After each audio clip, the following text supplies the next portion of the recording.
Good morning and welcome to our Forward Cities online gathering broadcast. If you're new with us at Forward City, we are one church that meets in multiple locations, and we do this so that we can help you move forward towards a full life in Christ. But we also want to let you know too that not only are we meeting virtually, we're also meeting in life groups and home churches right now. So if you want to get connected to one of those groups, if you want to get connected to a home church or a life group that is still meeting, we want to connect you to that. So please let us know so that way we can give you the details on where to go so you can have those relationships and you can have those connections during this time. Now, last week, we were so incredibly blessed that the Holy Spirit would lead Matt to remind us of the final words of Jesus Christ before he ascended into heaven. And through that teaching, we were challenged to choose commission over omission. And as followers of Jesus Christ, we need to take the words of Jesus to go and make disciples as what it is, a command, not a suggestion.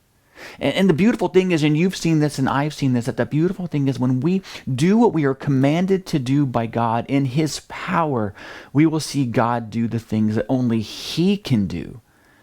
And you and I can attest that the things that God can do is absolutely amazing.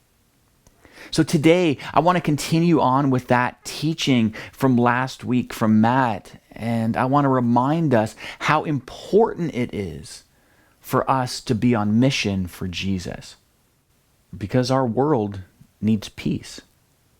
Scholars tell us that war is one of the constants of history, and that it's not been diminished with civilization and democracy. Now, scholars tell us that in the last 3,420 plus years of recorded history, only 268 have seen no war at all.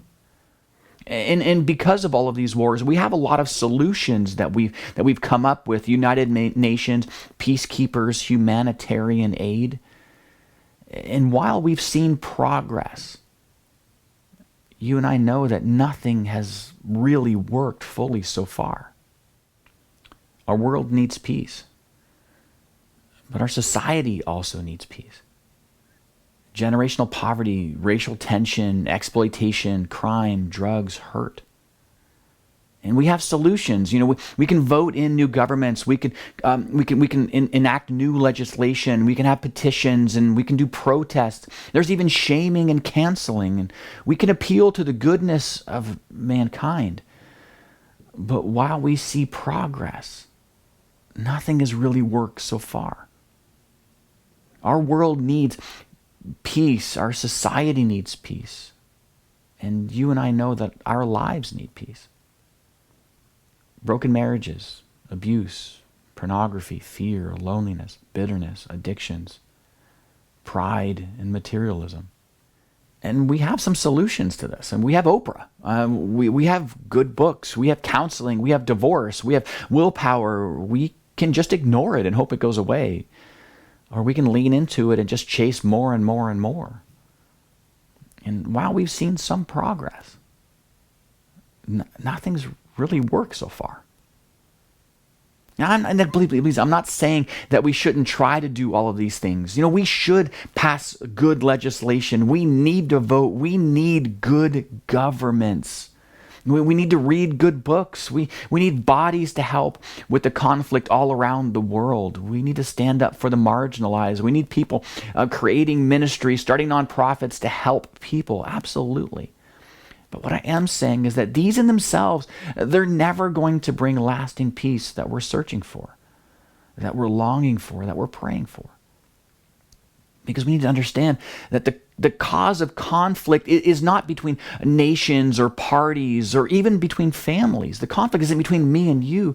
The reason we have conflict and tension in all its forms is because humanity is at war with God. And because of that, we will never have true peace until we have peace with God. This means that anyone who belongs to Christ has become a new person. The old life is gone, and a new life has begun. And all of this is a gift from God who brought us back to himself through Christ.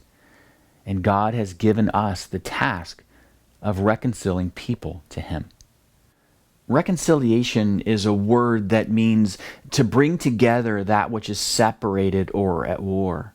It means to take two who were separated because of enmity and to bring them back together into oneness and wholeness. And as we see in this verse, the Apostle Paul is telling you and he's telling me that God has called us to go in his name, to go with his power, to go with his message of peace and reconciliation to a lost and broken world. Now, believe me, I know that this is way easier said than done. I mean, we've read these verses. We read the verses that Matt shared last week to go make disciples. We know this. We know what we should do, but we also know how hard it is to do it. See, it's not that we don't want to.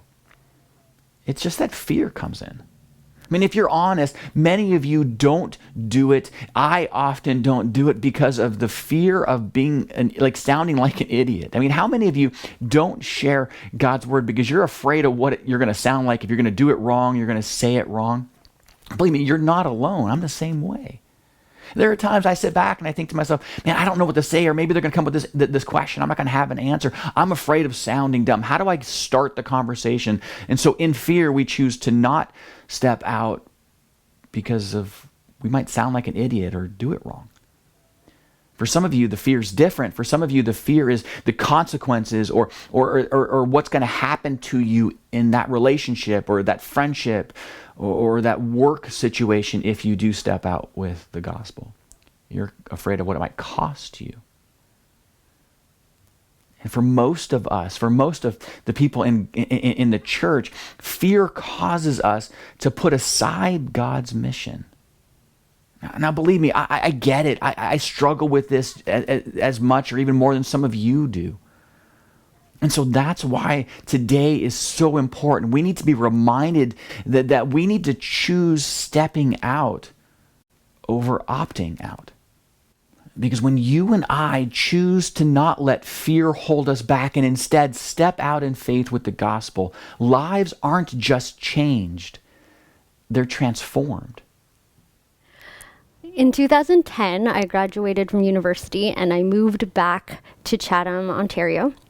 I was working for a small business where everybody that I worked with considered themselves a Christian. So for me, what happened was I went from an academic institution that had so many people of different worldviews, and then came back to Chatham, Ontario, where I was going to the church that I grew up in, working with Christians, and it just felt like I went from being able to share the gospel with people who had never heard of Jesus or didn't really know what Jesus was about, to not having anyone to talk to about Jesus who didn't already know him. So I started praying because that felt like a big loss for me, that I wouldn't be able to reach people who were far from Jesus with the gospel. So I started praying that God would lead me to non-Christian friends. I found out about a volleyball league that would allow me to just join the league and they would assign me to a random team. And so I figured this is a good way to meet new friends. And I'm kind of a social extrovert, so that wasn't really out of my reach in terms of comfort level. And I met this girl on my volleyball team named Natasha, and we became really fast friends. I think within weeks of the volleyball league starting, we started hanging out. We would go to what was coffee culture back then, and we would have coffee. And eventually I started asking her about her faith and what she believed about God and Jesus. And it was a really great opportunity. I was able to tell her about what I believed about Jesus and describe to her my relationship with him and how he had saved me. And it was this kind of crazy thing where she started coming to church with me sometimes. I remember a particular event where she went to our church's Christmas production, and she went out to Krabby Joe's with all of my church friends, and we got into this conversation about how we could make the gospel even clearer. And she was jumping into the conversation. She knew enough about what we believed to to have really good, valid points in this conversation. It sounds like I should have been really encouraged, but it was really kind of disheartening because she got it. She even kind of believed it, but she was also really content about where she was. She had her own story with God, and at the time, it really didn't make much sense to her to surrender her life to Jesus. So we continued being friends. Obviously, that wasn't, a stopping point in our friendship. And then within a year or so, she actually ended up moving out west. Within a year or so, she ended up moving to Alberta. And while she was there, she actually ended up dating a guy that I was friends with, someone who actually I would pray for time to time that he would become a Christian too. Again, you would think that would be really exciting for me, but he wasn't a Christian. And she wasn't a Christian, and I just felt like if they were ever going to become Christians, they needed to find other people, or they just needed to not be together. I just felt like together they would distract one another from how awesome Jesus is and their need for a Savior. So I continued to pray for her in particular, but to be very honest, I really kind of had lost faith, and I think I had some pretty honest conversations about how God had really put in my heart to see her know him, and I felt disappointed and gypped that he hadn't, let that happen. Then 2013 and 2014 hit, and those were not great years for either of us, for very different reasons. It was a bad year for me, or a bad season of life for me. It was a really bad season of life for Natasha and her boyfriend, Zach. They ended up moving back to Chatham, and during that time, Forward City Church was just launching. And out of support to me, they both came to the first launch Sunday in April 2014. And then the story continues. I guess I'll just leave it at that. Okay. I'm Nadia Owen, formerly known Natasha, as Katrina first met me, or Natasha. Katrina and I met back in 2009, 2010. I just came back from Toronto from school, and this random girl joined our volleyball team, and majority of us actually knew each other, and she just started playing with us. And we clicked right away, I think because she's the extrovert version of me, and we just got along really well and cracked jokes, and so we started hanging out, and I found out she was Christian, which was fine by me. And she would talk about God and her beliefs, and I would listen because I didn't mind. And then she started asking about me and my relationship with God, or if I had one. And I explained that I grew up Roman Catholic and that I prayed a lot, and I did my first communion. I did all the things you do in the Catholic system. And then my mom got sick, and in the Catholic world, they say, oh, pray and they'll get better, and praying will heal them. And I prayed, and she died. And that's where I just became a big disconnect between me and God. And I know God was around. I know God is real. But I was good without him right now. Everything I was taught told me that shouldn't have happened, and it happened. So she understood. She disagreed, but she understood, and our relationship moved on. And we continued to be really, really, really close friends. And she was one of the last people I actually said goodbye to before I moved out west. And out west, I started dating Zachary Owen, Zach. And he was actually friends with Katrina too. And out west was amazing. And we were out there for, I think, 2 years-ish. And unknowingly to her, we actually went to a Christian church here and there around the corner from our place, which is kind of funny because she had no idea. I don't even know if she knows now that we've done that. We went to church a few times. We were just really open to anything and everything. And then unfortunately, due to some deaths and unforeseen life situations, we had to move back, and it was very hard because we really, really, really, really, really liked our life out west. But everything happens for a reason. So she was going through a hard time as well, and we knew that, and we were going through a hard time. And she asked us probably 5 months after us being home if we would like to go to this new church that she's opening up. And Zach and I were like, sure. We were both being open people. And I asked about it a little bit, and the funny part is I went to church with her a few times. I went to church with her back before, just mostly because I cared about Katrina. And there was one pastor that I actually connected with even back then. And she told me that was the pastor that was starting this church. So I was even a little more eager to go and see see what it was about. So we went, and we honestly just never stopped going after that. Both Zach and I just really enjoyed the people, really enjoyed the messages. We were going through a lot of not great things at that time. And for me, I just felt like I was on rock bottom of life, of just too much stuff was happening in my life that I just couldn't do anymore. And I felt like I couldn't lose anything by trying this whole God thing again. And so we started going. And then at one point, Zach just kind of looked at me and was like, do you want to get baptized? And I was like, yeah. And the minute we had that discussion, I remember laying in bed and we had this discussion. We just lived our lives as Christians until the day we got baptized as best as we could. And then we just knew we wanted to get married. We wanted to do everything, I hate to say the right way, but the right way. And we gave our heart to God, and we just never looked back. We got baptized, I want to say like 2 weeks before. We showed up in like board shorts and t-shirt, not knowing what a baptism looks like. Because growing up Catholic, that is not how a baptism looks like. And everyone had family and noisemakers, and we were like, what are we doing here? Not that we regretted getting baptized. We just didn't know it was a party. We just thought you get baptized and that's it. Clearly Stevie's very excited about this.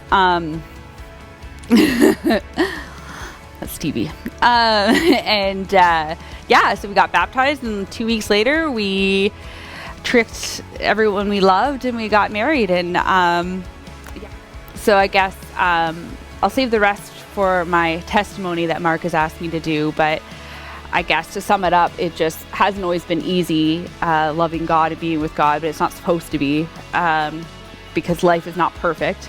We're sinful people and we're constantly growing, and we just keep going. With God in our life, it's just so much, the bad is just so much better than it could ever be. With God, we feel we can do anything, even at the worst moments.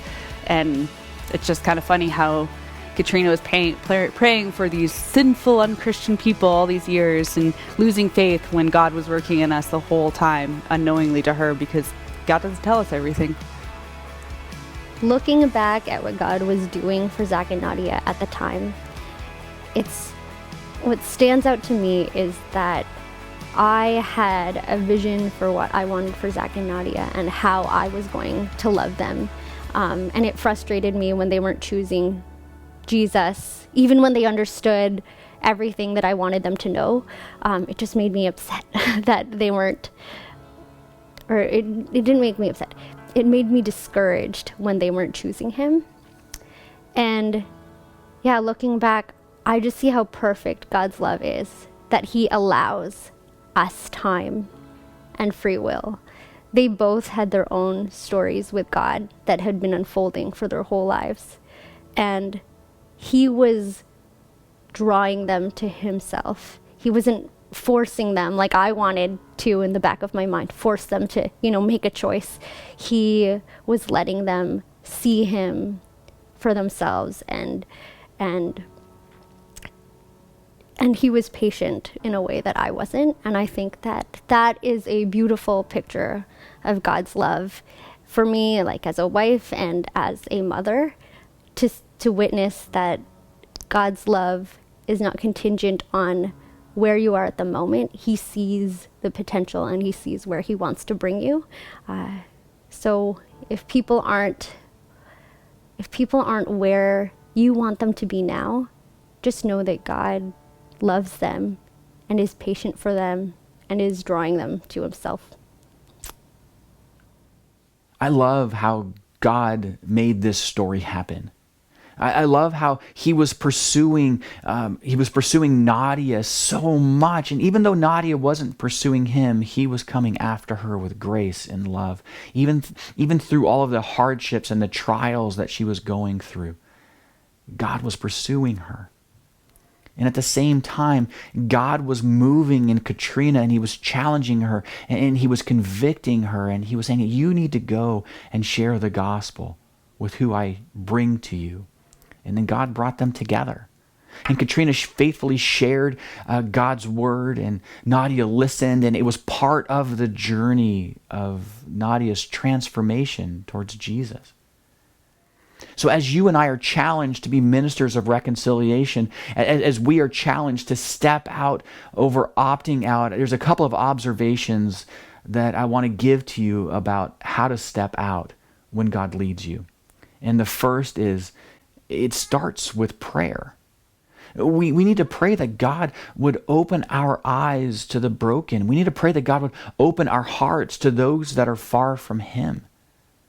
We need to pray that he would lead us to the people that he's pursuing. Out of all the people that are in our circles, who is he pursuing? Who is he drawing to himself? We need to pray that God would open up the doors of opportunity. And when those opportunities present themselves, that we pray that we have the courage to step through it by speaking the gospel. And when we step through, that God would give us the words to say, and that God would open their hearts when we say them. And after they hear the message of God's love and reconciliation, that they replace their faith and trust in Jesus Christ. In Acts chapter 4, it says, O Lord, give us, your servants, great boldness in preaching your word. Stretch out your hand with healing power. May miraculous signs and wonders be done through the name of your holy servant, Jesus. It starts with prayer. But as you're praying, the next thing that you and I need to do is to just step out in confidence. Now, I know that some of you hear Katrina's story and you think to yourself, like, well, that's easy for an extrovert. I mean, some of you are actually saying well, that's easy for an extrovert. She's an extrovert, so that's easier for her. And I'll concede that signing up for a volleyball league and not knowing anybody, yeah, that's an extroverted thing. And not many people would be crazy enough to do that. But speaking on behalf of extroverts, meeting new people, it may be easier for an extrovert, but you need to understand that stepping out and actually sharing your faith is difficult for all of us. But see, when you and I step out, we need to understand that we can go in confidence because we're not doing it alone. You see, remember what we've heard last week. After Jesus told his disciples to go and make disciples, he told them that he would be with them wherever they would go. See, and that same God that sent the disciples in boldness, that same God that empowered Paul, that same God that guided David's sling and stone, is the same God who softened the heart of Esther's king, is the same God who parted the Jordan River, is the same God that will give you and me what we need to do the work that he's called us to do. And in all of this, we can have confidence. Confidence knowing that their decision or acceptance isn't up to you. It's not up to me. It's not our job to have them accept the love of Jesus Christ. Our job is to be obedient, to cross the line, to step out in faith and share the love of Jesus Christ with our words. It's God's job to awaken their hearts. See, we can have confidence knowing that because you're not good at that. God is. God's the one who changes hearts. We can have confidence knowing that he's already at work in their lives. See, before Katrina even met Nadia, God was at work. And when Katrina could no longer have contact with her, God was at work when she was in Calgary, and God was at work when she was here. God is already at work in people's lives. We don't bring God into their situations. He's already there because grace is already rushing ahead of you. You're not bringing God. You're just joining God where he's already at work. The Apostle Paul told the Corinthians, so neither the one who plants nor the one who waters is anything, but only God who makes things grow. See, you and I, we need to choose to believe in our callings. You need to choose to trust in God's power, and you need to choose to step out in faith with God's message of peace. Because when you do, lives are not only changed, but they're transformed. For God was in Christ reconciling the world to himself, no longer counting people's sin against them. And he gave us this wonderful message of reconciliation. So we are Christ's ambassadors. God is making his appeal through us. We speak for Christ when we plead, come back to God.